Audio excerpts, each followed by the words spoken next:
नमस्कार मित्रों, कथा कथन में आपका स्वागत है। आज सुनिए वरिष्ठ पत्रकार और रेडियो उद्घोषक श्री नवनीत मिश्र की लिखी हुई कहानी तुम कैसी हो अम्मा। पूजनीय अम्मा, सादर चरण स्पर्श। तुम्हारी चिट्ठी पिछले हफ्ते मिली थी। जानकर चिंता हुई कि तुम्हारी तबीयत ठीक नहीं रहती। डॉक्टर को दिखाया? क्या बताया उन्होंने? अब क्या हाल है तुम्हारा अम्मा? आज 11 अप्रैल है।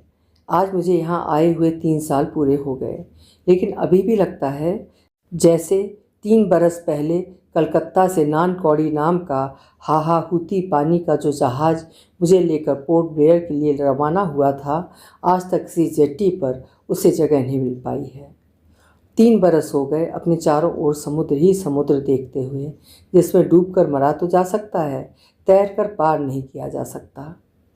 काले पानी की सज़ा काटने वालों के लिए बनाई गई जेल की दीवारें भी इसलिए बहुत ऊंची नहीं उठाई गई थीं, क्योंकि चारों ओर 1000 किलोमीटर तक सिर्फ समुद्र ही समुद्र है।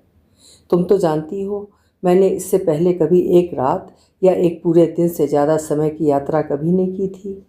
अपने भारत के नक्शे में नीचे दाहिने तरफ जो छोटे छोटे धब्बे जैसे दिखाई देते हैं, वहाँ तक पहुँचने के लिए 4 दिन का सफ़र करना पड़ता है। ये जानकर दहशत सी हुई थी। पानी के जहाज़ के बारे में सिर्फ सुना ही था।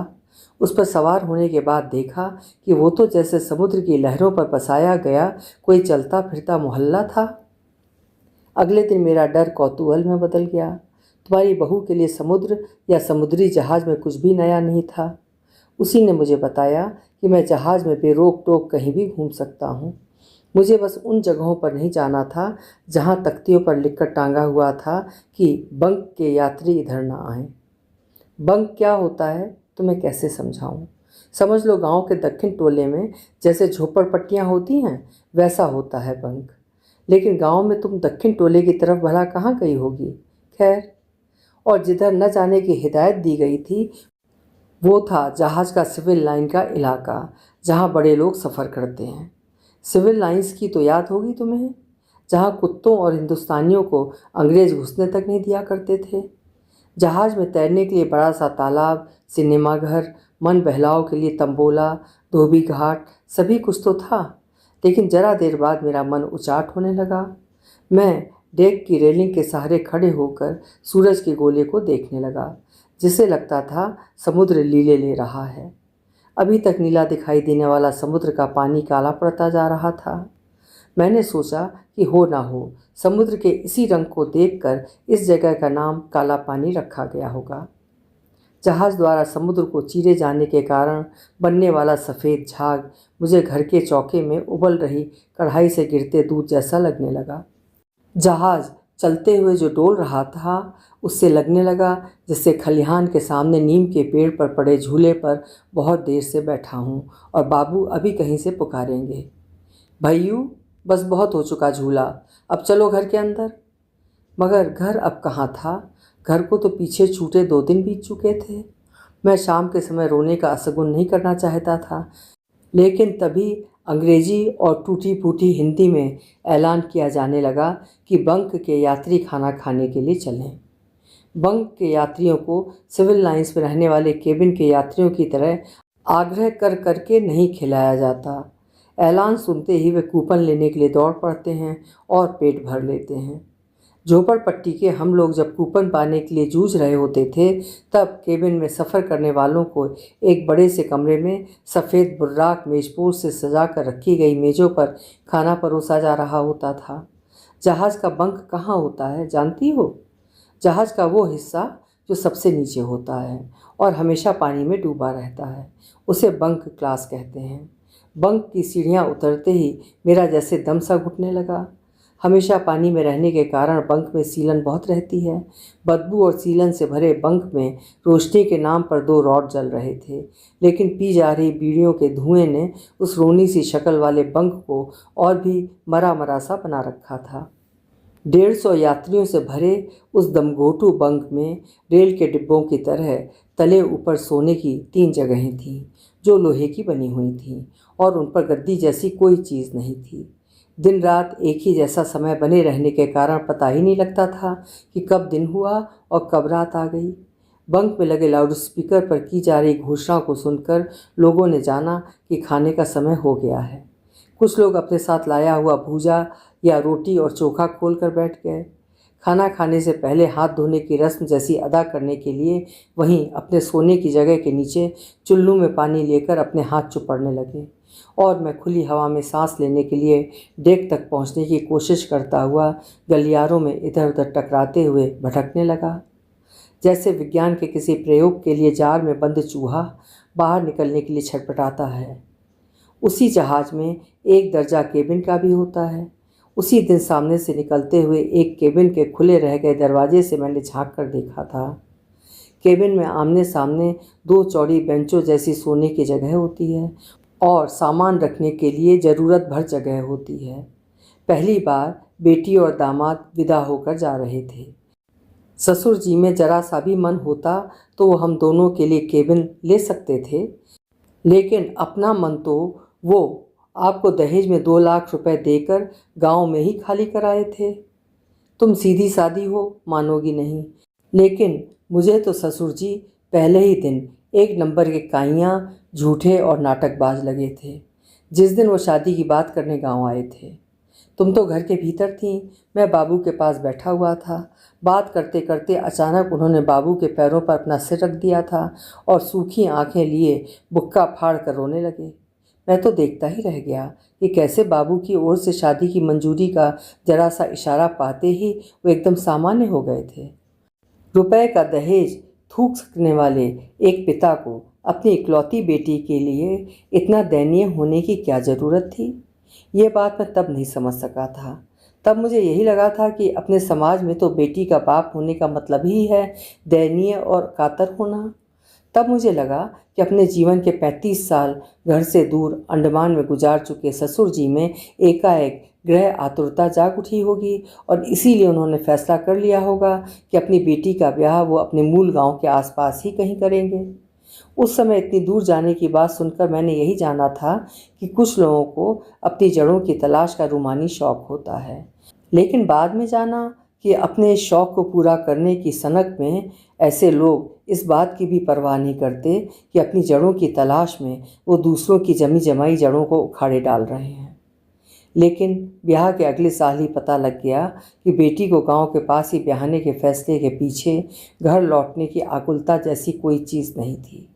अंडमान में उनकी लड़की से शादी करके किसी लड़के को क्या फ़ायदा मिलता? ससुर जी ने कोशिश तो बहुत की कि पोर्ट ब्लेयर में ही कोई लड़का मिल जाता, लेकिन ये एक लाभ रहित संबंध होता जिसके लिए कोई राजी नहीं हुआ। ससुर जी अपनी कंपनी बंद होने से पहले ही अपनी बेटी के लिए ऐसी व्यवस्था कर लेना चाहते थे कि उसे 20,000 रुपये की लगी लगाई सरकारी नौकरी छोड़कर पोर्ट ब्लेयर से बाहर न जाना पड़े। ब्याह के अगले साल ससुर जी की कंपनी बंद हो गई। पीएफ, मुआवजे की मोटी रकम और यहाँ की प्रसिद्ध पैडॉक लकड़ी से बने सुंदर फर्नीचर के साथ हर्षवर्धन जहाज के सिर्फ 2 आदमियों के लिए बने एयर कंडीशन डीलक्स केबिन में लद कर ससुर जी सासू जी को साथ लेकर गांव लौट गए अपनी जड़ों के तलाश में, जहाँ उन्होंने यहाँ की कमाई से कई एकड़ ज़मीन खरीदी थी, मकान और दुकानें बनवाई थीं। उनके इस सारे खेल में मेरे भाग्य में आया ये काला पानी। ससुर जी जब शादी की बात करने आए थे तब उन्होंने एकदम झूठ कहा था कि मुझे अंडमान में आते ही नौकरी मिल जाएगी। सच तो यह है अम्मा कि मुझे यहाँ नौकरी कभी कभी नहीं मिलेगी। लेकिन एक बात तो बताओ, क्या जो लड़के नौकरी नहीं करते वो अपनी माँ के बेटे नहीं होते? अगर मुझे वहाँ नौकरी नहीं भी मिलती तो क्या मुझे अपने अम्मा बाबू के साथ रहने का भी अधिकार नहीं था? तुम्हें मेरी नौकरी की ऐसी पड़ गई? होती है, मगर क्या इतनी ज़रूरी होती है नौकरी? फिर मन को समझा लेता हूँ कि अगर तुमको या बाबू को असलियत मालूम होती तो तुम लोग इस रिश्ते के लिए कभी तैयार नहीं होते। 3 बरस पहले आज के दिन जब मैं यहाँ उतरा था तो ऐसा लगा था जैसे मैं पत्नी को नहीं, पत्नी मुझे ब्याह कर अपने घर लेवा ले गई है। जैसे किसी दूसरे शहर गई नई ब्याहता के लिए घर, घर के लोग, सड़कें, बाज़ार और जगहों के नाम एकदम अपरिचित होते हैं। मेरे लिए भी सब कुछ अनजाना था। बस चिड़िया टापू, बम्बू फ्लैट और माया बंदर जैसे कुछ नाम थे मुझ में उत्सुकता जगाने के लिए, और शैतान खाड़ी और बदमाश पहाड़ जैसे कुछ नाम थे मुस्कुराने पर मजबूर होने के लिए। जिधर भी निगाह उठती, नारियल, ताड़, झाऊ और सुपारी के ऊंचे ऊंचे पेड़ सिर ऊपर उठाए खड़े दिखाई देते, और उनके बीच मैं था, दबा सहमा, सिर झुकाए, सरसों के खेत और तुम्हें याद करता हुआ। रात को आसमान में चांद और तारे देखता तो सोचता कि गांव में आजकल गर्मी के मौसम में छत पर सबके लिए लाइन से लगाई गई चारपाइयों पर लेटे तो सब भी यही चांद और तारे देख रहे होंगे। जी में एक हुक सी उठती, आसमान की ओर मुंह उठाकर जोर से चीखने का मन करता। गोलू का चेहरा हमेशा आंखों के सामने रहता है।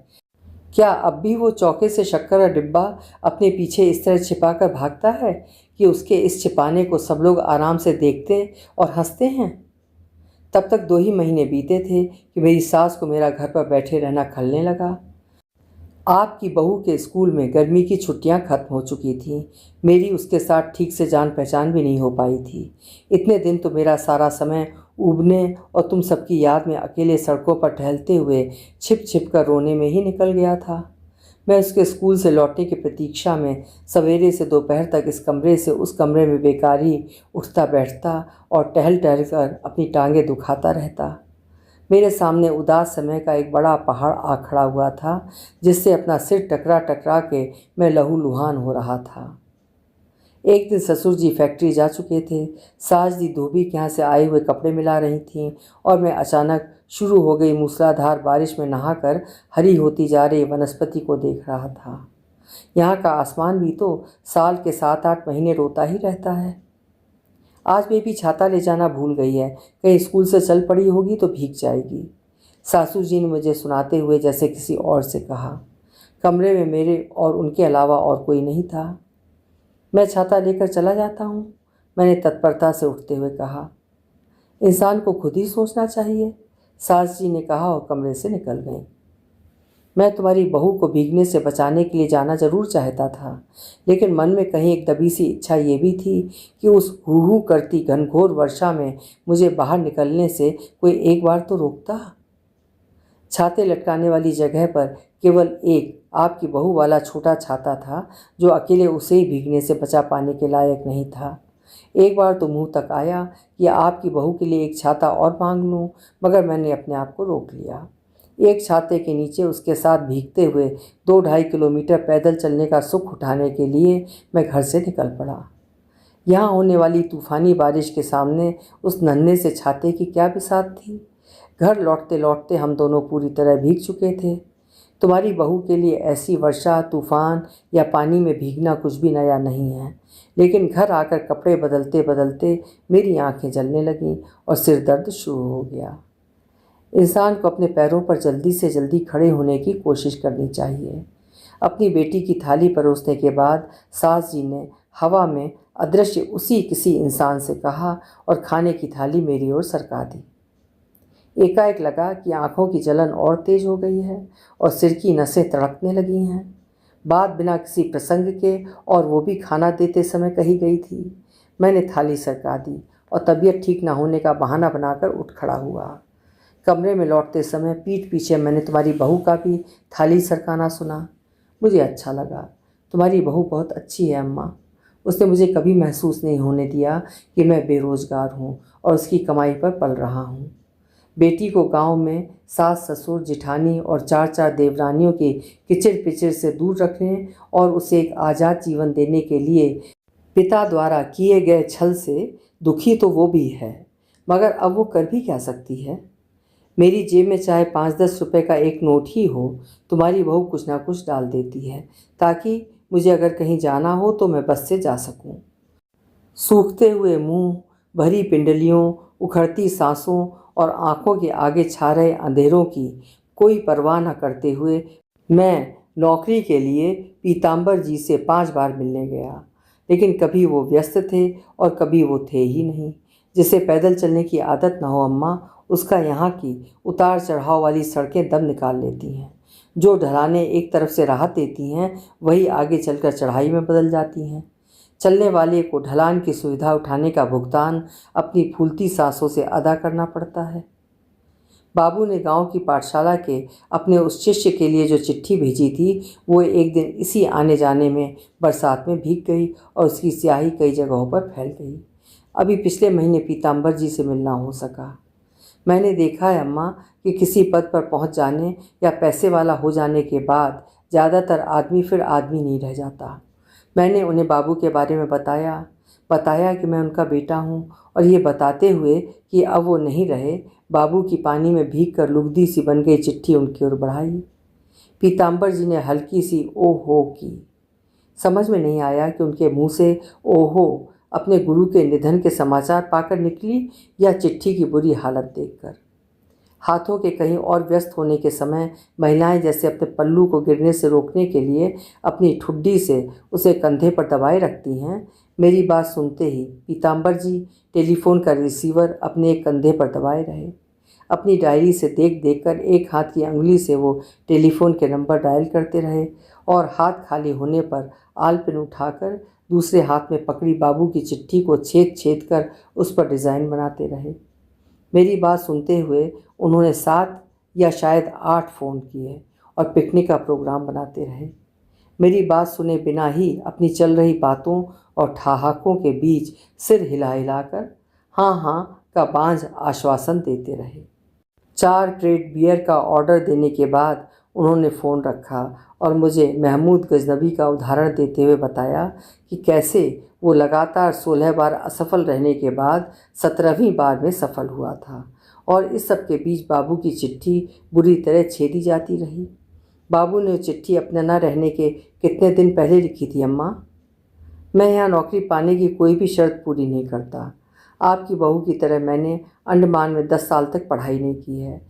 मेरे ससुर बांग्लादेश, केरल या बर्मा से यहाँ आकर बसे सेटलर भी नहीं हैं जिनकी बेटी से ब्याह करने का लाभ मुझे मिलता। मेरे ससुर अगर सन 42 से पहले अंडमान आ चुके होते तो उनके दामाद की हैसियत से मुझे तुरंत नौकरी मिल गई होती। मगर अम्मा, तब ससुर जी गांव की तरफ मुँह भी क्यों करते?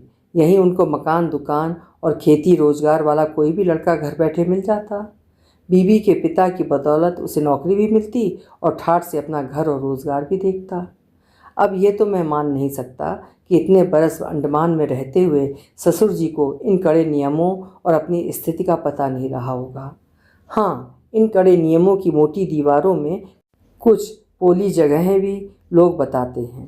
कहते हैं कि कुछ लोगों ने उन दीवारों में सेंधें काटी भी हैं, लेकिन मुझे तो ऐसी किसी पिलपिली जगह के बारे में पता भी लग जाए तो वहाँ सुराख करने के लिए जिस औजार की ज़रूरत होती है वो मेरे पास कहाँ है। जब तक ससुर जी यहाँ थे तब तक जैसा भी था, खाने पीने और मकान वगैरह की चिंता से हम दोनों मुक्त थे, पर उनके गांव लौट जाने के बाद मकान का किराया, खाना, कपड़ा और सारा खर्च तुम्हारी बहू की तनख्वाह से ही चल रहा है। शादी होने से पहले नौकरी करते हुए तुम्हारी बहू ने जो रुपए जोड़े थे उसमें से 5,000 रुपये लेकर मद्रास गया था एक इंटरव्यू देने। कुछ नहीं हो सका और उसकी वो गाढ़ी रकम भी पानी में डूब गई। इसी रंग भरी एकादशी को तुम दादी भी बन गई, उतनी ही चादर में ढकने के लिए एक और शरीर। आपका पोता अगर गांव में पैदा हुआ होता तो आप कितने उत्साह से उसकी छठी और अन्नप्राशन करती, लेकिन हमने यहाँ कुछ नहीं किया। मैंने और तुम्हारी बहू ने अन्नप्राशन वाले दिन इंदिरा गांधी की छाप वाले 1 रुपये के सिक्के से भगवान के सामने मुन्ना को खीर चटाई और देर तक रोते रहे। हम जॉर्ज पंचम के चांदी के सिक्के या सोने की गिन्नी से खीर न चटाए जाने पर नहीं रो रहे थे, हम बाबू के ना होने पर रो रहे थे। मुन्ना के इस दुर्भाग्य पर रो रहे थे कि इस मांगलिक अवसर पर तुम हमारे साथ नहीं हो। वैसे अब मैं बहुत कम रोता हूँ। जिन बच्चों को बचपन में जरा जरा सी बात पर या कभी अकारण ही पीटा जाता है, फिर वो धीरे धीरे मार पड़ने पर भी रोना बंद कर देते हैं और बेशर्मी से हंसते रहते हैं। मैं भी वैसा ही मोटी खाल वाला बेशर्म और गब्बर बच्चा बन गया हूँ। मुझे ये अंडमान या कोई भी कितना पीटेगा। भैया से कहना कि कुछ हो जाने पर मुझे तार ना भेजा करें। तार मेरे लिए सिर्फ संदेश नहीं लाता, वो मेरी बेबसी, तड़प और छटपटाहट को आवाज़ लगाकर जगाता हुआ आता है जिसे मैं सह नहीं पाता। उनसे कहिएगा कि बस एक कार्ड डाल दिया करें जिससे कि खबर मिल जाया करे। कुसुम जिज्जी वाले जीजा जी फिर आए या नहीं? क्यों छोड़ दिया उन्होंने जिज्जी को? इतनी शांत, सुशील और पढ़ी लिखी हैं कुसुम जिज्जी, कितना दुख पा रही हैं। कभी कभी सोच बैठता हूँ कि कुसुम जिज्जी वाले जीजा जी को मेरे ससुर जी का दामाद होना चाहिए था। कभी कभी जी में आता है कि मैं भी जीजा जी ऐसा हो जाऊं और सबको छोड़ छाड़ कर भाग जाऊं, मगर ऐसा सोचने के तुरंत बाद ग्लानि से भर उठता हूं कि मैं तुम्हारी बहू के धैर्य और स्नेह का अपमान कर रहा हूं। कभी कभी मन में आता है कि तुम्हारी बहू की नौकरी छुड़वा दूं और सबको लेकर वापस आ जाऊं, मगर फिर सोचता हूं कि किस बूते पर, किस आश्वासन पर उससे लगी लगाई नौकरी छोड़ने को कहूं। और सच बात कह दूं तो बुरा मत मानना अम्मा, तुमने भी तो मेरे साथ कुछ अच्छा नहीं किया। ससुर जी जब शादी तय करने के बाद चले गए थे तो क्या बाबू ने तुमको नहीं बताया होगा कि बेटू को कहाँ और कितनी दूर जाना पड़ेगा? तुमने मुझे रोकने के लिए कुछ क्यों नहीं किया? मजबूरी तो खैर है ही, पर अंदर से अब मन भी नहीं करता कि भागकर तुम्हारे पास पहुंच जाऊं। अपने इस बेटे का दाम तुमने और बाबू ने 2 लाख रुपयों से आंक लिया। मुझे तो लगने लगा है अम्मा कि तुम्हारा ये फालतू बेटा तो मुफ्त में भी महंगा था। वैसे भी नौकरी मुझे यहाँ मिलेगी नहीं, और केबिन का टिकट लेकर जितने रुपए मैं घर आने में फूकूंगा उतने में तो मुन्ना 2 साल तक दूध पी लेगा। पैसा बचाने के लिए ही मैं इतने बरसों तक यहाँ रहते हुए भी कहीं घूमने या जगहों को देखने नहीं गया। मैं जॉली बॉय नहीं गया जहाँ लोग बताते हैं कि समुद्र के अंदर दिखाई देने वाला कोरल का परी संसार बसा हुआ है। रॉस नाम के टापू पर नहीं गया जहाँ अंग्रेज रहा करते थे और जिनके गिरते हुए भवनों को पेड़ की जटाओं ने चारों ओर से घेर कर गिरने से रोक रखा है। मैं तो सेलुलर जेल तक नहीं गया जो मुझे अपने जीवन और उसकी नियति के बहुत नज़दीक लगती है। तुमने एक बार किसी चिट्ठी में लिखा था कि तुम चले गए हो, अब यहाँ शोर मचाने वाला कोई नहीं है। अब तुम्हें क्या बताऊँ अम्मा, यहाँ आकर मैंने अपना शोर समुद्र में डाल दिया था कि जब कभी घर की बहुत याद आएगी तो उसके शोर में अपना शोर सुन लिया करूँगा। लेकिन वो तो मुझसे भी ज़्यादा अकेला और उदास निकला। पता नहीं पहले से ही था या मेरे यहाँ आने के बाद हो गया। यहाँ जो लोग हफ्ते 10 दिन के लिए आते हैं वो यहाँ के समुद्र, मूंगे के टापुओं, पहाड़ियों और नौका यात्राओं का आनंद उठा सकते हैं, क्योंकि उन्हें लौट जाना होता है अपने घरों को। समुद्र देखना उनके लिए रोमांचकारी होता है। समुद्र का गहरा हरा और नीला अलग अलग लेकिन एक साथ बहता पानी देखकर उनकी आंखें पलक झपकाना भूल सकती हैं। लेकिन मुझमें तो ये समुद्र बस ऊब ही पैदा करता है। कब तक कोई खुश हो उस रंगीन पानी को देखकर जिसका एक घूंट भी पिया ना जा सके? यहाँ की जेल के अंदर दीवारों पर क्रांतिकारियों को पहनाई गई डंडा बेड़ियाँ और हथकड़ियाँ लटकी हुई हैं। उनकी कुछ तस्वीरें तुम्हारी बहू के एल्बम में भी हैं। उन तस्वीरों को देखकर उनकी मजबूती का अनुमान लगता है। लेकिन क्या मेरे एक पैर में पत्नी और दूसरे पैर में पुत्र मोह की जो डंडा बेड़ियाँ पड़ी हैं उन्हें काट पाना मेरे लिए आसान है? क्रांतिकारियों में से कुछ में उन्हें काटने और भाग निकलने की इच्छा और हौसला तो रहा होगा, मगर उस कैदी का क्या हो सकता है जिसे डंडा बेड़ियों और हथकड़ियों में ही सुख मिलने लगा हो? यहाँ ऐसी कौन सी जगह होगी जहाँ किसी भी तरफ 2-3 किलोमीटर चलते ही समुद्र ना आ जाता हो? कभी कभी तो जब मन बहुत उदास हो जाता है तो अकेला किसी भी तरफ निकल जाता हूँ और पाता हूँ कि मैं उससे लाख ऊबूँ। समुद्र एक निश्चल और हमदर्द दोस्त की तरह मेरा राह देख रहा होता है।